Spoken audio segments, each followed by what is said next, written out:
സ്വർണ്ണവില പവന് 1 ലക്ഷം രൂപയിലേക്ക് അടുക്കുന്ന നിലയിലാണ് കാര്യങ്ങൾ പോകുന്നത്. സ്വർണത്തെ അടുത്തറിയുന്ന ഒരു വ്യക്തിയാണ് ഇന്ന് പ്രേക്ഷകർക്ക് മുന്നിൽ മാതൃഭൂമി ന്യൂസ് എത്തിക്കുന്നത്. കഴിഞ്ഞ 100 വർഷമായി സ്വർണ്ണ വിപണി രംഗത്തുള്ള ഭീമ ഗ്രൂപ്പിൻ്റെ chairman doctor B Govindan Mathrubhumi news ഇപ്പം ചേരുകയാണ്. അദ്ദേഹത്തിന് ഒരുപാട് കാര്യങ്ങൾ പറയാനുണ്ടാകും ഇപ്പോഴത്തെ അവസരത്തിൽ. നമസ്കാരം സാർ. നമസ്കാരം. സ്വർണ്ണ വില ഇങ്ങനെ കുതിച്ചു പോയിക്കൊണ്ടിരിക്കും. ഇപ്പോൾ 80,000 രൂപ കഴിഞ്ഞു പവൻ. അതായത് ഇപ്പോൾ ഒരാൾ ഒരു പവൻ സ്വർണത്തിൻ്റെ ഒരു ആഭരണം വാങ്ങിക്കണമെങ്കിൽ 90,000 രൂപയ്ക്ക് മുകളിൽ കൊടുക്കേണ്ടി വരും. അതെ. ഒരു ജ്വല്ലറി ഉടമ എന്ന നിലയിൽ താങ്കൾ സന്തുഷ്ടനാണോ? സ്വർണ്ണവില കുതിച്ചു വീഴുന്നതിനോടൊപ്പം ആൾക്കാരുടെ അതിലുള്ള ആശങ്ക ഒരിക്കലും കൂടിയിട്ടില്ല. അവർക്കുള്ള വിശ്വാസം കൂടിക്കൂടി വരികയാണെന്ന് പറയുന്നതിൽ എനിക്ക് വളരെയധികം സന്തോഷമുണ്ട്. 4,650 രൂപ ആയിരുന്നത് 5 കൊല്ലം കൊണ്ട് അത് 5 ഇരട്ടിയായി. മേടിക്കുന്നവരെണ്ണം ദിവസം പ്രതി കൂടുന്നതല്ല, കുറഞ്ഞിട്ടില്ല. ഉദാഹരണത്തിന് കഴിഞ്ഞ ഓണമാസം കല്യാണങ്ങൾ മാക്സിമം നടക്കുന്ന കാലഘട്ടമാണ്. സ്വർണ്ണവില കൂടിയെന്ന് പറഞ്ഞ് ആരും കുറച്ച് മേടിക്കില്ല എന്നുള്ളൊരു ഉദാഹരണം ഞാൻ പറയുന്നത് വെച്ചാൽ ആ മാസം നടന്ന സെയിൽസ് കഴിഞ്ഞ കൊല്ലത്തെ അപേക്ഷിച്ച് 40% കൂടി. അവരുടെ മനസ്സിലുള്ള തൃപ്തി എന്താണെന്ന് വെച്ചാൽ ഈ സ്വർണം അവർക്ക് 2 കൊല്ലമോ 3 കൊല്ലമോ കഴിഞ്ഞാൽ തിരിച്ച് കൊടുക്കണം. എന്തെങ്കിലും ആവശ്യം ഇതേ ഉപകരിക്കുള്ളൂ. സ്വർണ്ണക്കടയിൽ കൊടുത്താൽ 1 മണിക്കൂറിനകം അവരുടെ ബാങ്ക് അക്കൗണ്ടിൽ ക്രെഡിറ്റ് ആയി കിട്ടും. സാധാരണ ഒരു വസ്തുവിൻ്റെ വില കൂടിക്കൊണ്ടിരിക്കുമ്പോൾ, ഒരു ഉൽപ്പന്നത്തിൻ്റെ വില കൂടുമ്പോൾ കച്ചവടക്കാരൊന്ന് ആശങ്കപ്പെടും, ഇതിന് വിറ്റ് പോകുമോ, അല്ലെങ്കിൽ ഇത് ഉപഭോക്താക്കൾ വാങ്ങുന്നവർക്ക് ഇത് അവരുടെ ആവശ്യത്തിന് പണം ഉണ്ടാവില്ല. സ്വർണത്തിൻ്റെ കാര്യത്തിൽ ഗോവിന്ദൻ സാർ ഹാപ്പിയാണോ? വില കൂടി? ഞാൻ തീർച്ചയായിട്ടും ഹാപ്പി. ആള് വാങ്ങുന്നത് കുറച്ചു, വില വെയിറ്റ് കുറച്ചു, പക്ഷേ സെയിൽസിൻ്റെ എമൗണ്ട് കുറച്ചിട്ടില്ല. അന്ന് 3 ലക്ഷം രൂപ മുടക്കിയതെങ്കിൽ അതേ 3 ലക്ഷം തന്നെ ഇന്ന് മുടക്കും. പക്ഷേ ക്വാണ്ടിറ്റി വില വ്യത്യാസം അനുസരിച്ച് 5 പവൻ എന്നുള്ളത് 3 പവനാകും. അതായത് ഇപ്പോൾ 3 ലക്ഷം രൂപയ്ക്ക് സ്വർണം വാങ്ങാൻ ഉദ്ദേശിക്കുന്നവർ 3 ലക്ഷം രൂപയ്ക്ക് തന്നെ വാങ്ങും. കുറയ്ക്കുകയില്ല, കൂട്ടുകയുള്ളൂ. 10,000 രൂപ കൂട്ടുകയല്ലാണ്ട് കുറയ്ക്കുന്ന ഒരു പ്രശ്നമേ ഇതുവരെ ആരും ചെയ്തിട്ടില്ല. ഓക്കെ, ഇത് സാരമില്ല, നമുക്ക് 2 കൊല്ലം കഴിഞ്ഞാൽ ഇത് നമുക്ക് മാനേജ് ചെയ്തെടുക്കാവുന്നത്. ഇത് നമുക്കൊരു നല്ല ആസ്തിയാണ് എന്നുള്ള ഒരു ചിന്താഗതി ഞങ്ങൾ പറയേണ്ട തന്നെ അവരുടെ മനസ്സിലുണ്ട്. ഇനി ഞാൻ വേറെ കാര്യം, ഈ ഇപ്പോഴത്തെ ഈ വിലക്കയറ്റത്തിന് കാരണം ട്രംപാണോ ഇതിൻ്റെ ഉത്തരവാദി?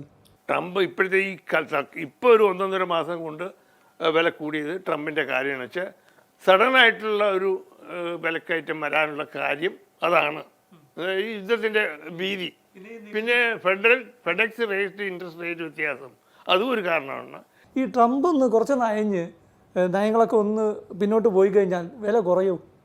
അത് പറയാൻ പറ്റില്ല. അത് ലണ്ടൻ മാർക്കറ്റാണ് ചെയ്യുന്നത്. ട്രംപിൻ്റെ ആ യുദ്ധത്തിൻ്റെ ഭീതിയാണ് കൂടാൻ കാര്യം. യുദ്ധത്തിൻ്റെ ഭീതി കുറഞ്ഞാൽ ചിലപ്പം മാറ്റം. ഇപ്പം ഇതുവരെ 1-2 മാസമായി ഭീതി ഇതുവരെ കുറഞ്ഞിട്ടില്ല. അതായത് ലോകത്താകമാനമുള്ള ആളുകൾ സ്വർണ്ണം ഒരു സുരക്ഷിത നിക്ഷേപമാണെന്ന് കരുതുന്നു.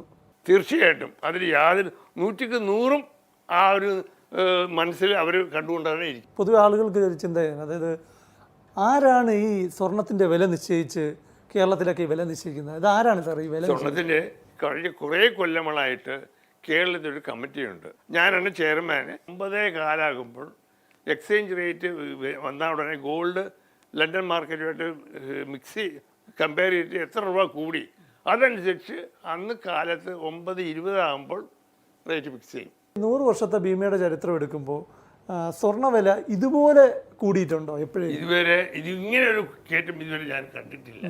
ഇപ്പോൾ ഒരു സാഹചര്യം വന്നു, അതനുസരിച്ച് വില കൂടി.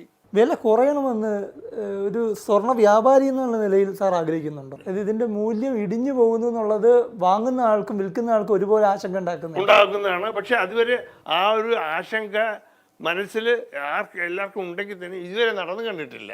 അതുകൊണ്ട് ആൾക്കാർക്ക് തൃപ്തിയേ ഉണ്ടായിട്ടുള്ളൂ. എന്ന് വെച്ചാൽ ഇത് കുറഞ്ഞിട്ടില്ല.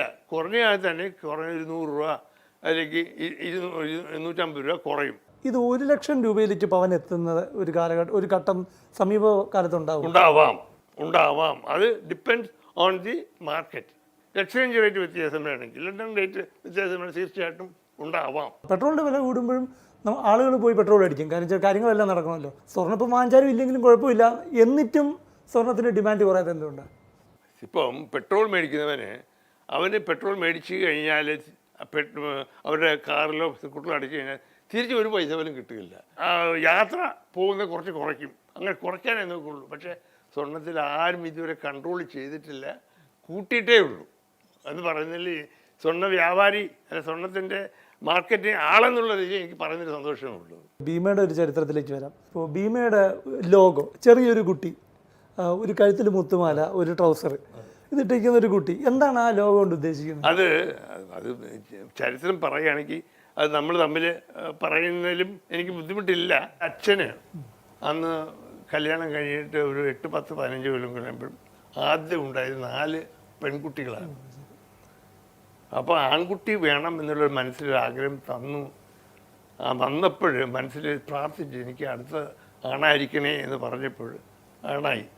അപ്പം അതിൻ്റെ ഒരു സ്മരണാർത്ഥം ആൺകുട്ടിയുടെ രൂപം ചെറിയ കുട്ടിയായിട്ട് ഉണ്ടാക്കിയത്. അതാണ് ഭീമയുടെ നിഷ്കളങ്കനായ ഒരു കുട്ടി.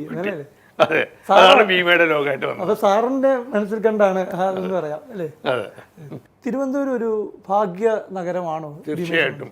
ഞാൻ ട്രിവാൻഡ്രത്ത് വന്നതിന് ശേഷം ആണ് ഭീമയുടെ വളർച്ച കൂടുതൽ ഞാൻ കണ്ടു തുടങ്ങിയത്. എന്ന് വെച്ചാൽ ഒരു പക്ഷേ ഞാൻ മനസ്സിൽ കാണുന്നത് അനന്തപുരൻ്റെ അനുഗ്രഹം കൊണ്ടായിരിക്കാം. ഈ മാക്സിമം വില വന്ന സമയത്തും 40% ഇൻക്രീസാണ് ഭീമയ്ക്ക് ട്രിവാൻഡ്രത്ത് കിട്ടുന്നത്. മാക്സിമം GST കൊടുക്കുന്നത് കേരളത്തിൽ ഭീമയാണ്. അത് പറയുന്നതിന് എനിക്ക് സന്തോഷമേ ഉള്ളൂ. ഒരു കടയിൽ ഇത്രയും ടേൺ ഓവർ ഒരു കടയിലും ഇല്ല. അതുപോലെ നാഷണൽ ലെവലിൽ സെക്കൻഡ് ഹയസ്റ്റ് GST പേർ ഭീമയാണ്. അതും പറഞ്ഞാൽ എനിക്ക് സന്തോഷമേ ഉള്ളൂ. സ്വർണം വാങ്ങുന്നവരുടെ ഒരു മാനസികാവസ്ഥ എന്താണ്? ഇത്രയും വലിയ വിലക്കയറ്റം ഉള്ളപ്പോഴും കല്യാണ പാർട്ടിയാണോ വരുന്നത് അതോ എങ്ങനെ? എല്ലാവരും ഉണ്ട്. അവരുടെ മാസ വരുമാനം 15,000 രൂപ മുതൽ 5 ലക്ഷം രൂപ വരെയുള്ളവരുണ്ട്. ഇത് 1 ലക്ഷം എന്ന നമ്പറിലേക്ക് ഇത് കടക്കുമോ ഇല്ലയോ? കടക്കില്ലെന്ന് ഉറപ്പ് പറയാൻ പറ്റും. തീർച്ചയായിട്ടും കടക്കും. അത് എത്ര മാസം കൊണ്ടാണെന്ന് പറയാൻ മാത്രമേ ഒരു ആശങ്കയുള്ളൂ. കയ്യിലുള്ള പണം ഉപയോഗിച്ച് എത്രയും വേഗത്തിൽ സ്വർണം വാങ്ങാൻ കഴിയുന്നവർ വാങ്ങുക എന്നത് മാത്രമേ ഉള്ളൂ. കാരണം പവന് സ്വർണ്ണവില 1 ലക്ഷം രൂപയിലേക്ക് അടുക്കുന്ന കാലം ദിനങ്ങൾ വിദൂരമല്ല എന്നതാണ് ഈ വില നിശ്ചയിക്കുന്ന സമിതിയിലെ അംഗം കൂടിയായ ഡോക്ടർ ബി ഗോവിന്ദൻ വ്യക്തമാക്കുന്നത്.